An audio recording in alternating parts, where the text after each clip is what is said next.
Also on Love 99.5 FM in Kumasi, affiliates across Ghana's 16 regions, including Word Community Radio in the northern region, Pad FM in the Savannah region, also on Sky FM in the Bono region. In London, it's on ABN Radio and worldwide at myjoyonline.com. Up in this edition, as coronavirus case count nears 3,000 in Ghana, we hear from the Ghana Medical Association, which is calling for a change in strategy in tackling the pandemic. All health worker samples, inpatient samples that will need results to make a critical decision to be prioritized, and for patients who are ill. We'll also take you to the northern region, where the Health Directorate says the establishment of test centers has cut down the testing times. Awaiting postmortem and DNA examination.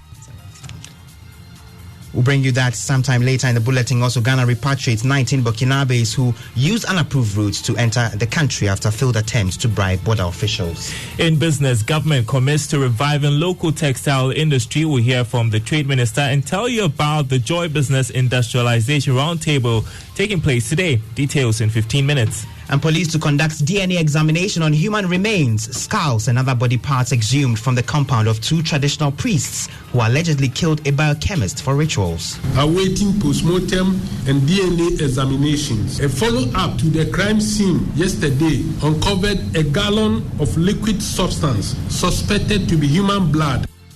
More as the CID pleads with persons with proper leads to help arrest persons who killed private investigator Ahmed Hussein Swale.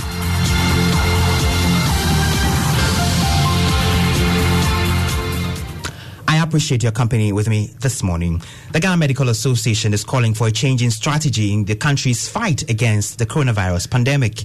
The call comes as the country's number of confirmed cases crossed the 2,700 mark and set to reach 3,000.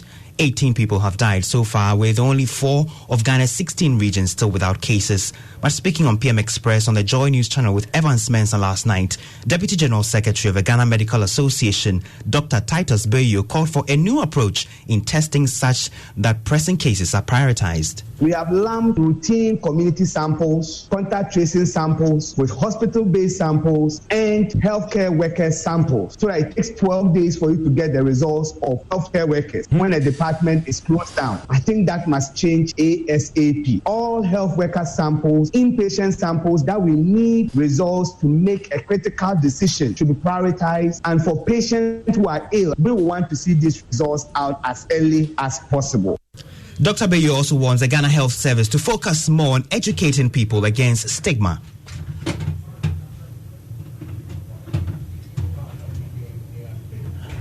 We'll bring you that sound clip a little later. Let's do other stories, but to the northern region, where the Health Directorate there says it has now been able to cut down testing times for COVID-19 samples following the establishment of a testing center there. The region has tested almost 350 cases since the laboratory was set up a week ago.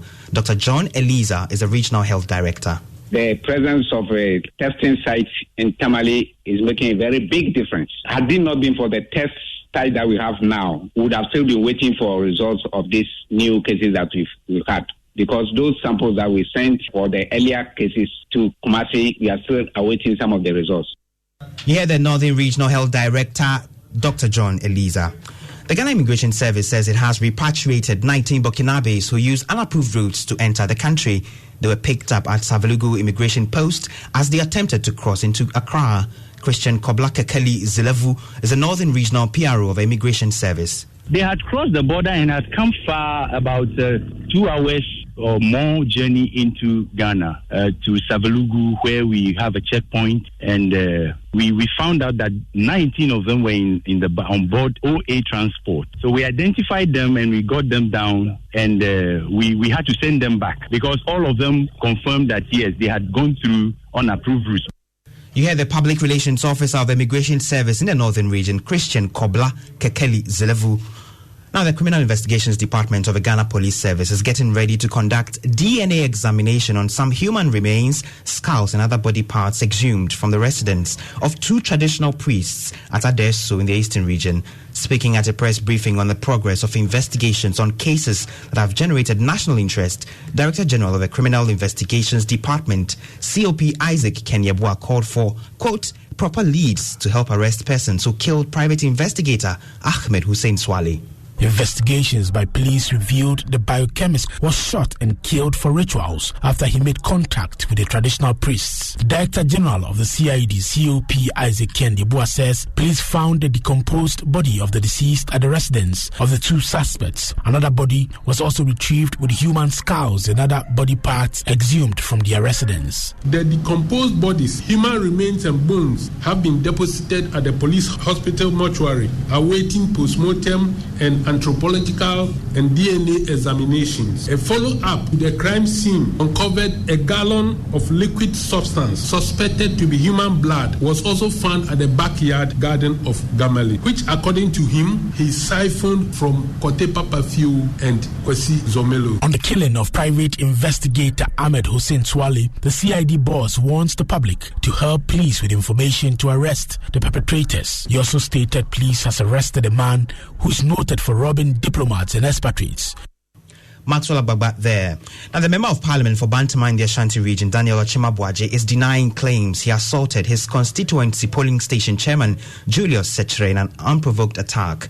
The issue before the Sofoline police station, and it is said to have occurred at Ampabim, a suburb of Kumasi, when the MP visited the area to inspect some projects. The accuser, Julius Sechere, tells Joy News he was assaulted by the MP because of his refusal to support his parliamentary re-election bid. Honorable Member for inspection saw me, started, you, this gentleman, I've been looking for you.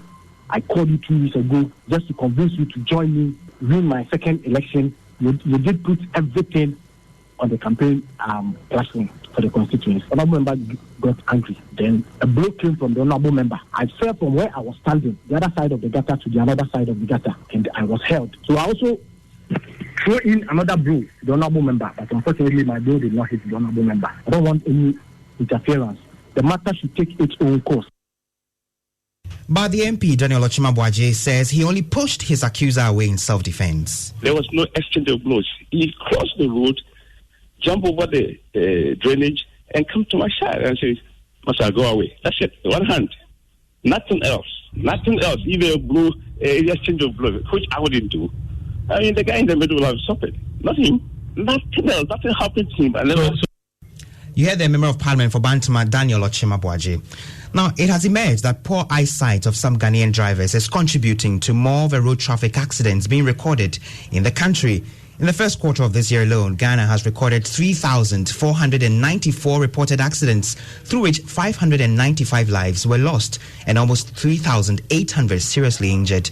In our continuous search for solutions to reverse this, the head of department at the University of Cape Coast School of Optometry, Dr. Bert Bwedikusi, wants government to take a decision on drivers with poor eyesight but still carrying lives on the road.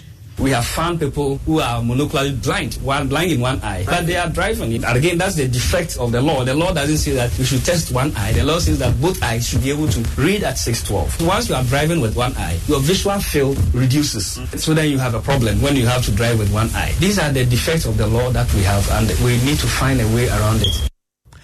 Dr. Bwedikusi says studies they have conducted confirm there are some drivers in Ghana currently driving with just one eye. We have visual standards for driving, and the DVLA Act speaks clearly to it. Unfortunately, in all the reportage, we seem to have ignored that angle, mainly because people feel that the contribution from eye may not be an issue. But it is an issue, because studies that we have done here clearly points to some drivers reporting that the accidents were as a result of their vision, could have been related to poor judgment of distance or dazzling from lights. Even if it is one person dying as a result of visual failure, it is an issue for us to begin to look at. Here, the Dr.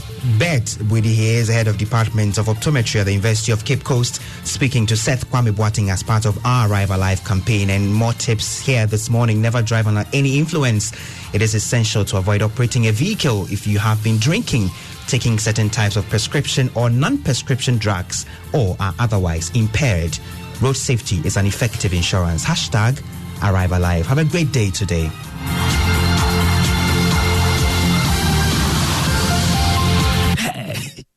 Charlie, check this. You don't feel out. The sound sound of this engine. Music to my ears. I tell you. But you check your engine oil. I wish they tell you at the check. I've told you I only use Total Quartz engine oils. With its age-resistant technology, it keeps your engine younger for longer. Sit down, let me tell you more. Total Quartz has introduced a new one, Seth. I remember Quartz